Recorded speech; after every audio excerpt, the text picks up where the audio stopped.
Now I'm being joined by chess world champion and chess legend Vishy Anand. You played a tough game in the Schach Bundesliga today. Can you tell us something about your game? Well, the opening didn't go very well. I went into a line which I thought was strong, and then I lost my way. And then I think he's doing well, but luckily he has this tempting idea with e3, which looks better than it is.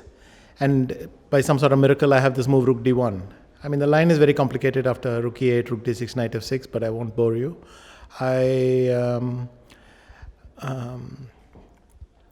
Once that happened, then I'm back in the game, and in fact, I'm slightly better. After knight b5, bishop b5, I can torture him in the Zen game. He defended well for long stretches, but I think made some questionable decisions, and then it worked out somehow. Congratulations for that victory. It was an important point for Baden-Baden. How did your team today? Well, I assume we won the match quite easily. So today was not the most important, but yesterday we had a tough match. Today I didn't see that we were in real trouble, except Alexei had a tough one. So. A lot of things can happen in chess. We have seen it today. And you played chess over 40 years, also maybe 45 years. And in a few days you are turning 50. Are you looking forward to that moment, and will you celebrate your birthday? Well, I don't know if I'll have a choice. I'll have to celebrate it. But of course it's nice, but I'm also looking forward to some rest. So luckily I have December mostly free, and I have some work with my book launch. But I think we'll have a nice party. I think at least my son is looking forward to it. Your son Ankil. Is your son really cool? Also, we're looking forward to your party. And is your son Ankil playing chess as well? Yes, he plays chess, and I'm sure he's already thinking what flavor cake he wants and so on. So it should be fun. Is he going in your footsteps and is choosing the Knight of Sicilian as black? Maybe, but I think at this moment it's too early to start worrying about very sharp openings. I think he's still learning how to play, but he likes it, and that's the main thing. And I guess, you taught your son the game of chess? I mean, I play with him once in a while, but no, of course, it's very difficult for me to teach him because he wants to. When I'm there, he wants to start playing the fool, and so it's not so easy for me to teach him.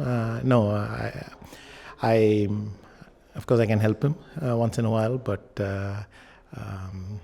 it's hard for me to sit and train him or something like that. That's true. It's probably different levels of chess performance.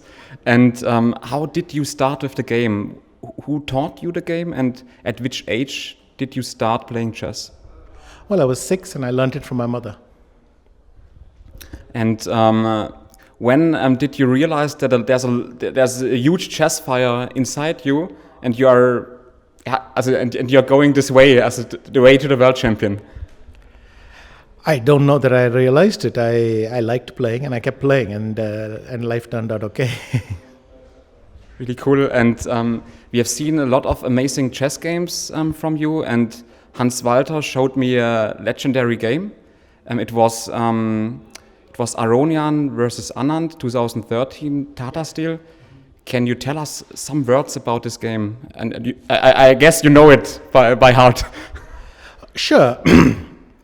Well, actually this game it features in my book a little bit because I tried to say how hard it was to reconstruct my analysis. It is a sharp line. After knight g5, I knew that I have to play c5, and the lines are very sharp, but suddenly I couldn't remember any of the details. But the only thing I could remember was somehow there's a knight which comes to d3, and using that, I figured out that the move had to be bishop c5. And I think that's probably the most interesting story, because after you play bishop c5, I mean, once you've found that move, I think the position almost plays itself. But that was the most difficult move to find. That's very nice. It's amazing that such art is possible and such positions can be generated at this high level of chess. Yes, it was very nice. I mean, we ended up in this legendary Rubinstein game. I mean, the parallels are quite striking. It's not exactly there, but it's probably my best game. Really cool. And you and Hans-Walter Schmitt, you are a dream team, and you met 25 years ago. You played on a lot of occasions, the Mainz Chess Classic, World Championships. How was it? How was this journey with you and Hans-Walter Schmitt together? Well, as you say, we met 25 years back, and in fact, we kind of celebrated the foundation of the chess club while you were there, and you drew me in the simul. So, but of course, he's one of my best friends. I felt very comfortable with him almost right away. That this is someone I thought could be just a good friend, and we're still going strong. We'll go back together to Bad Soden. We collected some more fan questions in terms of music. What music do you listen to? What's your favorite music? Well, obviously I listen to some childhood songs in Tamil, which I grew up with. And then also a lot of bands from the 80s. I think it's a secret to no one anymore that Queen is one of my favorites. Probably it's a good reason we became close friends, because when he met me at the airport, I was wondering what we would speak to each other, and of course he starts putting Queen on, and it was nice with Hans-Walter. Really cool. And do you listen any German music? No, not very much. I had this. Obviously, when I was young, this Luftballon and all was very popular, and then Kazim tried to get me into Rammstein. So we had, during this match in Sofia, we had this Rammstein phase, but it's a bit too strong for me. A bit too strong, but sometimes to win a world championship, you need strong tactics. Yes, the Sofia match was more about improvisation, but yes, you never know which song will inspire you. The basic point of playing music during chess events is because you find it difficult to keep going, and then this kind of, it can lift your spirits a little bit. Of course, and which Rammstein track did you listen to? That was Frühling in Paris. Frühling in Paris, cool. Yeah. And I think you have a favorite movie. What's your favorite movie? Oh God, not that one.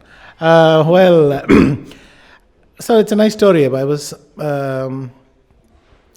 obviously the first time I saw the Terminator movie, and this is back in the days when it was not easy to come by. So I watched it almost by accident. I was playing in the World Junior in Baguio. I put on the TV, and suddenly this movie came, and of course I was bored to death, so I thought, let me watch it. And it was a fantastic movie, and I liked it. And then I won that tournament. And I think I even won my very important game the day I saw this movie. And then 3 years later, I was in Manila for the Interzonal. And I was not doing particularly well. I needed a good finish. And again, I completely by coincidence, those days you couldn't just pull up the movie anytime you wanted. We're talking 1990. So, but by amazing coincidence, I turned on the TV and they said, the Terminator is starting in a few minutes. So I watched it again, and then I won 3 games in a row. And then I went to play Brussels against Karpov. And again, by coincidence, this movie came on television. So every time it came very unexpectedly, and I won my only game in that match after I watched this movie. So, it's a nice story, and of course I have other favorite movies, but I think the chess connection with this movie is quite strong. That's really cool. Also you can recommend Terminator movies for every chess players that they should watch it before their games? Well, I think 1 and 2 are really good movies. I don't know, now we're in 15 or something and it's ridiculous. So I think by now even I'm waiting for them to stop. But sure, 1 and 2 are great movies, I think. Thank you very much. Thank you very much for the interview. I wish you a nice happy birthday on the 11th of December and a Merry Christmas. Thank you, Vishy Anand. Thanks a lot.